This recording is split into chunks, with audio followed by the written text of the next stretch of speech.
স্বাগতম জনাইছো আশা কৰো সকলোটি ভালে আছে আজি যেহেতু মাতৃ দিৱস হয় আৰু সেই সকলো মাতৃলৈকে মোৰ তৰফৰ পৰা শ্ৰদ্ধা আৰু মৰম যাচিলো আৰু আজি মাতৃ দিৱস হিচাপে মোৰ মাৰ হাতৰ এখনি ৰেচিপি আপোনালোকলৈ আগবঢ়াইছো আমাৰ মায়ে তিতা কেৰেলাৰ এখনি খুব ধুনীয়া দালি আমাক বনাই খুৱাইছিলে আৰু সৰুৰ পৰা দেখি আহিছিলো আৰু মনত থাকি গ'ল তেনেকৈ ৰেচিপিটো আৰু মোৰ অতি প্ৰিয় হয় আৰু যেহেতু তিতা কেৰেলাৰ বহুতো ঔষধি গুণ আছে আৰু সেই ভাবিলো ৰেচিপিটো আপোনালোকলৈ আগবঢ়াওঁ নিশ্চয় অকণমান হ'লেও আপোনালোক উপকৃত হ'ব আৰু যদি সেই ৰেচিপিটো ভাল পায় তেতিয়াহ'লে লাইক শ্বেয়াৰ কমেণ্ট কৰিব আৰু মোৰ চেনেলটো আপোনালোকে ছাবস্ক্ৰাইব কৰিব আৰু বেল আইকনটো দবাই দিব তেতিয়াহে আহিবলগীয়া নতুন নতুন ভিডিঅ' নটিফিকেশ্যন আপোনালোকে পাই থাকিব আৰু ঠিক আছে আহক এতিয়া ভিডিঅ'টো আৰম্ভ কৰোঁ তিতা কেৰেলাৰ এই বিশেষ দালিখন বনাবৰ কাৰণে মই লৈছোঁ লগত এবাটি মচুৰ দালি আৰু আধা ঘণ্টা তিয়াই লৈছোঁ দালিখিনি আৰু এটা লৈছোঁ আলু দীঘল দীঘলকৈ কাটি লৈছোঁ দুটা লৈছোঁ কেৰেলা এনেকৈ সৰু সৰুকৈ কাটি দীঘল দীঘলকৈ কাটি মই হালধি নিমখ সানি লৈছোঁ কেৰেলা কেইপিছত আদা নহৰু পেষ্ট লৈছোঁ দুটা শুকান জলকীয়া লৈছোঁ এটা ডাঙৰ পিঁয়াজ লৈছোঁ এতিয়া মই পেনখন গৰম হোৱাৰ লগে লগে ইয়াত দিছোঁ জোখৰ পৰিমাণৰ মিঠাতেল আপোনালোকে কুকাৰতো বনাব পাৰে কিন্তু মই আপোনালোকক দেখাবলৈ সুবিধা হ'ব বুলি এনেকৈ পেনত বনাই দেখাইছোঁ এতিয়া মই তিতা কেৰেলা কেইপিচ তেলত এনেকৈ ফ্ৰাই কৰি ল'ম কেৰেলা বুলিলে সাধাৰণতে বহুতে নাক কুচাই নহয় জানো খাবলৈতো বহুতে বেয়া পায় কিন্তু তিতা কেৰেলা খোৱাটো অতি প্ৰয়োজন যেহেতু বহুতো ঔষধি গুণ আছে তিতা কেৰেলা চুগাৰ কাহ জ্বৰ চৰ্দি কফ আৰু ক্ৰিমি পেলুৱা আদিৰ কাৰণে খুবেই প্ৰয়োজন খোৱাটো আৰু বিশেষকৈ সৰু ল'ৰা ছোৱালীক খুৱাবলৈ অলপ কষ্টকৰ হয় সেই এনেকৈ দালিৰ লগত বনাই আপোনালোকে খুৱাব পাৰে আৰু বিশেষকৈ বেছি তিতা অনুভৱ নকৰে এনেকৈ বনাই খোৱালে আৰু আমাক আচলতে মায়ে সৰুৰ পৰা এনেকৈ বুদ্ধি কৰি তিতা কেৰেলা দালি বনাই খুৱাইছিলে আৰু এই ৰেচিপিটো মই মাৰ পৰাই পোৱা হয় আৰু অতি প্ৰিয় হৈ পৰিলে এই দালিকণ মোৰ আজিও আৰু সেই ভাবিলেও আপোনালোকলৈ ৰেচিপিটো আগবঢ়াওঁ আপোনালোকো নিশ্চয় অকণমান হ'লেও উপকৃত হ'ব নহয় জানো আৰু এতিয়া মই তিতা কেৰেলাখিনি এনেকৈ ফ্ৰাই কৰি উঠাই লৈছোঁ তেলৰ পৰা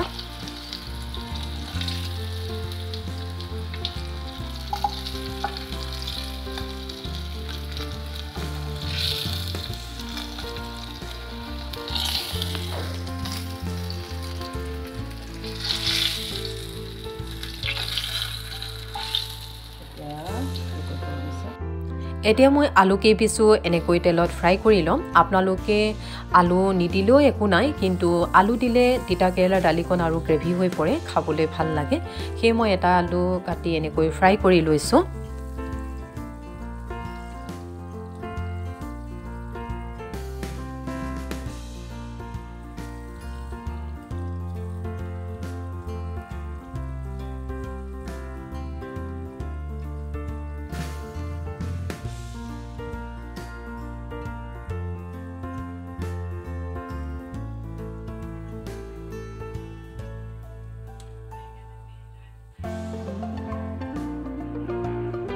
এতিয়া আলু কেইপিচ ফ্ৰাই হোৱাৰ লগে লগে মই তুলি থৈছোঁ তেলৰ পৰা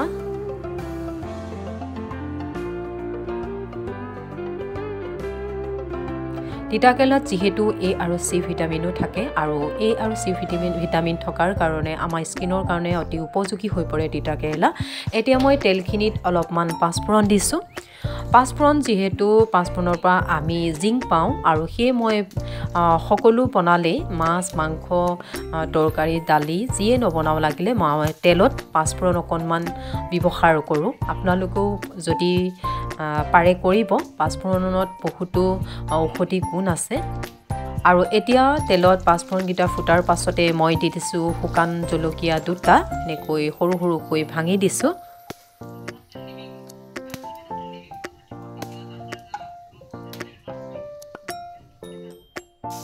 আৰু এতিয়া মই দি দিছোঁ কাটি থোৱা পিঁয়াজখিনি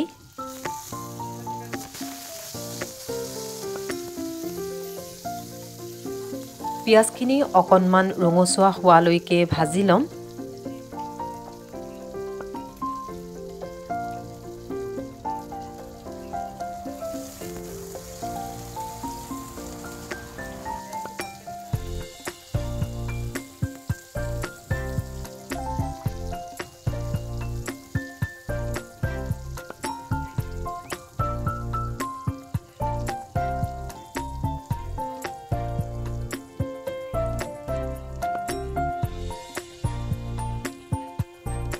ইয়া পিঁয়াজখিনি অলপ ৰঙচুৱা হোৱাৰ লগে লগে মই দি দিছোঁ ইয়াত আদা নহৰু পেষ্ট।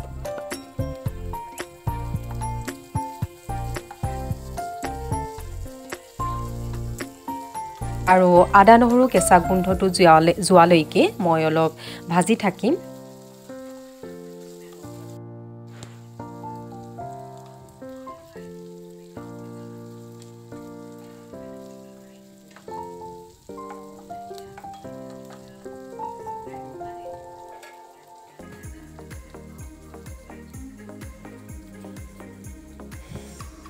আৰু এতিয়া মই ইয়াত দিছোঁ সোৱাদ অনুসৰি নিমখ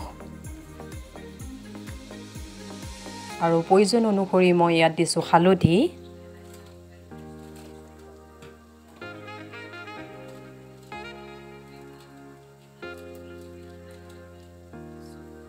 আৰু অকণমান দিছোঁ জলকীয়া গুড়া।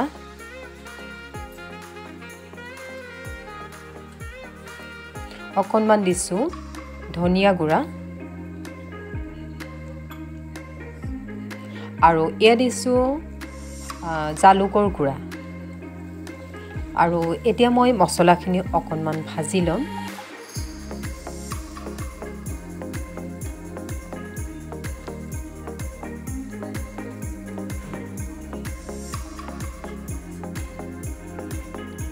আৰু এতিয়া মই কাটি থোৱা বিলাহী সৰু সৰুকৈ কাটি থোৱা বিলাহী এফাল দি দিছোঁ। আৰু বিলাহী আপোনালোকে নিদিলেও একো নাই, কিন্তু বিলাহীটো দিলে দালিকণো দেখিবলৈ ধুনীয়া হয়, খাবলৈও অকণমান সোৱাদ হয়। আৰু সেই মই বিলাহী এফাল কাটি দি দিছোঁ। এতিয়া মই ইয়াতে দিছোঁ অকণমান গৰম মছলা।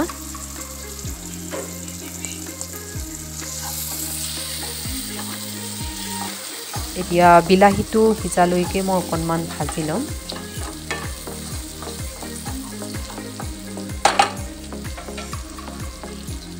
বিলাহীটো সিজিবৰ কাৰণে মই 2 মিনিটমান ঢাকি দিছোঁ। আৰু এয়া ঢাকোন উঠাই মই এতিয়া লৰাই দিম। প্ৰায় বিলাহী সিজিয়ে গৈছে।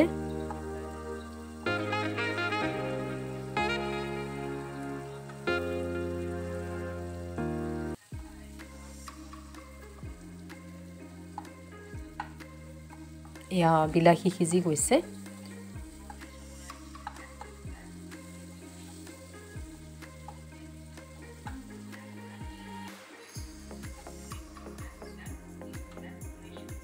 আৰু এতিয়া মই ইয়াতে দি দিছোঁ মচুৰ দালিখিনি।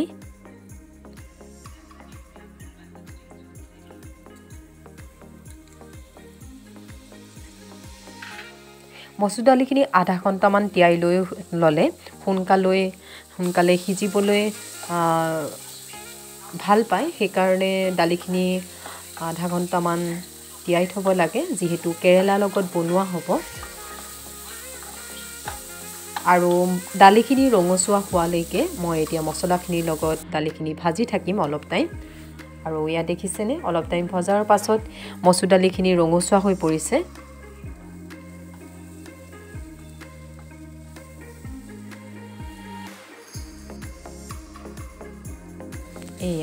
এতিয়া মই ইয়াতে দি দিছোঁ জোখৰ পৰিমাণৰ গৰম পানী।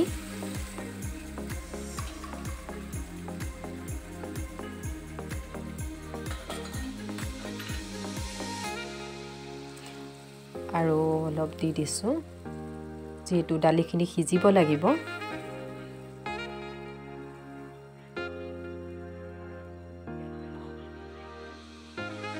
আৰু এতিয়াই মই ইয়াতে দি দিছোঁ ফ্ৰাই কৰি থোৱা কেৰেলা কেইপিচ আৰু আলু কেইপিচো দি দিছোঁ।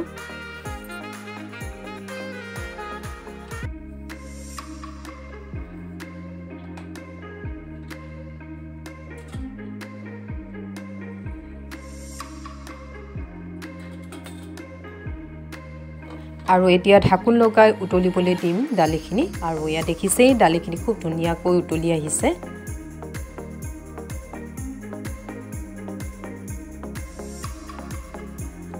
তিতাকেৰেলা নোখোৱাসকলে তিতাকেৰেলা কেইপিচ নেখালেও একো নাই, কিন্তু দালিৰ লগত যিহেতু ৰসখিনি ওলায়ে যাব তিতাৰ, আৰু এই দালিকণ খুব উপকাৰী। আপোনালোকে কোনোবাই বাৰু এনেকৈ বনাই খাইছেনে? যদি খাইছে তেতিয়াহ'লে মোক কমেণ্টত নিশ্চয় জনাব। আৰু এতিয়া মই দালিখিনি ঢাকি ৰাখিম মাজে মাজে আকৌ উঠাই লৰাই দিম এনেকৈ কেইবাবাৰো মই ঢাকোন দি দালিখিনি উতলিবলৈ দিছোঁ আৰু এতিয়া আকৌ এবাৰ মই দালিখিনি লৰাই দিম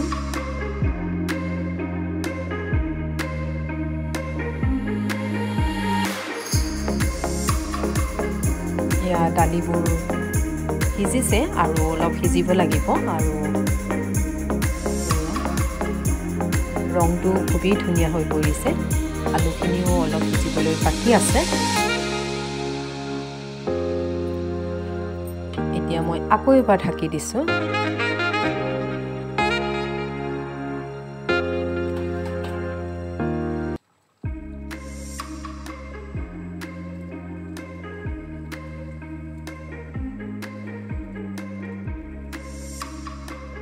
দালিখিনি প্ৰায় সিজি গৈছে আৰু আলু সিজিয়ে গৈছে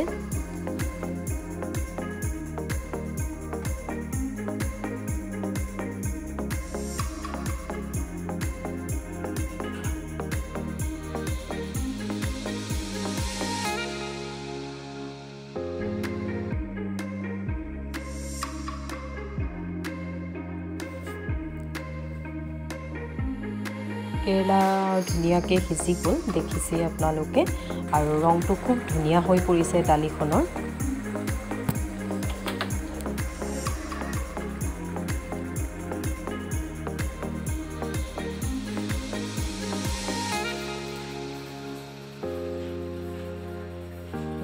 মোৰ দালি প্ৰায় হৈ গ'ল আৰু মই গেছ বন্ধ অফ কৰি দিলোঁ আৰু এতিয়া মই দালিখিনি ইয়াতে কাঢ়ি ল'ম